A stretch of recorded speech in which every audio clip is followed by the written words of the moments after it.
পরিচালকরা সিনেমার পরিচালকরা বললেন যে তারা যে ন্যারেটিভ নির্মাণ করে আমরা সেই ন্যারেটিভ দেখাবো কিনা। আমি এখানে একটা প্রশ্ন করেছিলাম, আপনারা যে ভারতীয় সিনেমার বিরুদ্ধে বলছেন, গত 50 বছরে বাংলাদেশের সিনেমা হয়েছে কয়টা? এখানে দুটো ইস্যু। একটা হলো ভারত আপনাকে যে ন্যারেটিভ নির্মাণ করতে চায় ভারতীয় সিনেমা আসবে না, ওকে, ভারত বাংলাদেশের কোনো পরিচালককে 10 কোটি টাকা দিয়া সে তখন যদি এখানে সিনেমা বানায় তার ন্যারেটিভ নির্মাণে, আপনি কোন পলিসি দিয়ে তাকে আটকাবেন? আপনি বললেন ভারতের সিনেমা আসবে না, রাইট? নাসিরউদ্দিন ইউসুফ বাচ্চু তার গেরিলা সিনেমায় দেখাচ্ছে মসজিদের ইমাম সাহেব বের হয়ে যখন হিন্দু নারীদের উপরে আক্রমণ হচ্ছে সে এসে ফতোয়ার মতো বলছে এগুলো সব নিয়ে যাও, ওরা সব গনিমতের মাল। বাংলাদেশের কোন এক্সট্রিমিস্ট মৌলবাদী হুজুরও আপনার নাম ধরে বলতে পারবেন যে হিন্দু মহিলাদেরকে গনিমতের মাল বলেছে, মানে তাদেরকে ধর্ষণ করা যাবে, তাদেরকে রেপ যা ইচ্ছে তাই করা যাবে? কে বলেছে? এটা তো সিনেমা।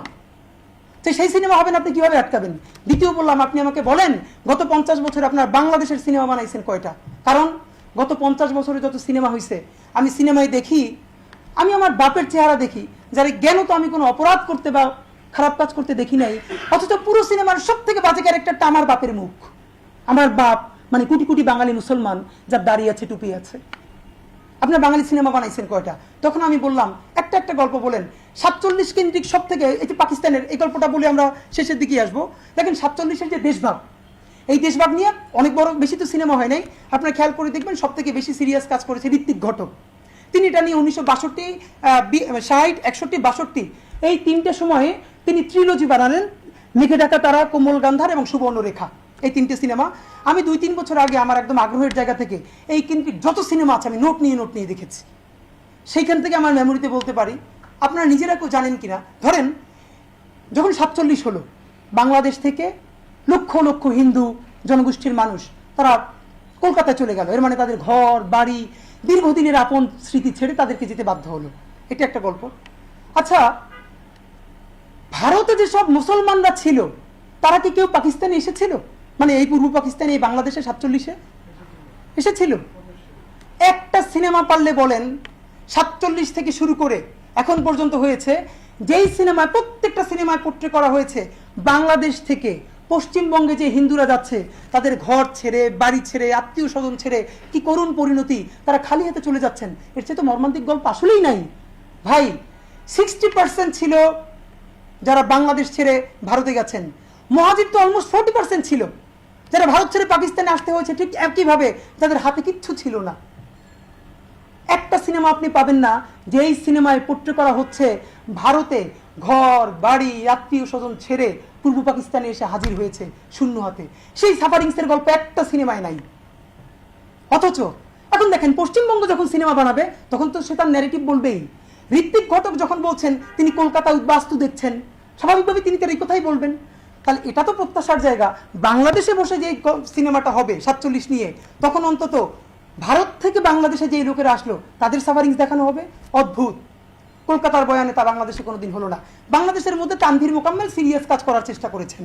তার দুটো সিনেমা, চিত্রা নদীর পারে যেখানে আমরা তৌকির আহমেদ অভিনয় করেছেন, আর একটা হলো সীমান্ত রেখা, একটা ডকুমেন্টেশন করেছেন। দেখেন কি পরিমাণ মানে ন্যারেটিভ নিজেরা নির্মাণ করে।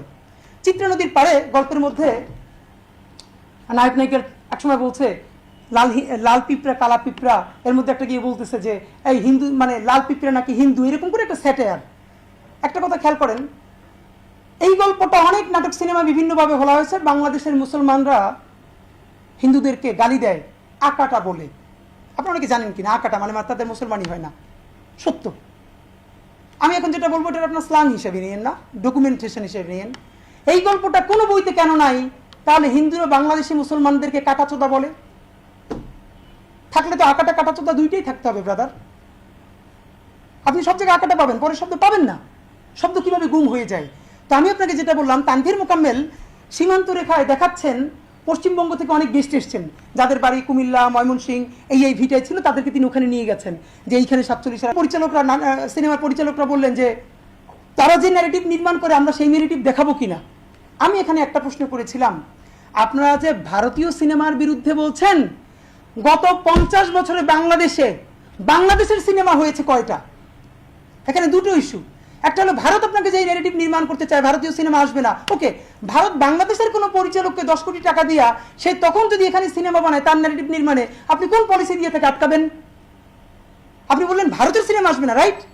নাসিরউদ্দিন ইউসুফ বাচ্চু তার গেরিলা সিনেমায় দেখাচ্ছে মসজিদের ইমাম সাহেব বের হয়ে যখন হিন্দু নারীদের উপরে আক্রমণ হচ্ছে সে এসে ফতোয়ার মতো বলছে এগুলো সব নিয়ে যাও, ওরা সব গনিমতের মাল।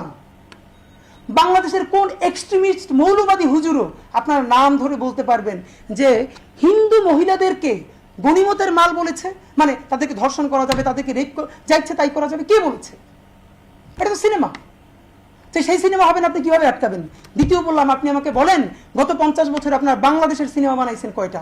কারণ গত 50 বছরে যত সিনেমা হয়েছে আমি সিনেমায় দেখি, আমি আমার বাপের চেহারা দেখি, যার জ্ঞান তো আমি কোনো অপরাধ করতে বা খারাপ কাজ করতে দেখি নাই, অথচ পুরো সিনেমার সব থেকে বাজে ক্যারেক্টারটা আমার বাপের মুখ।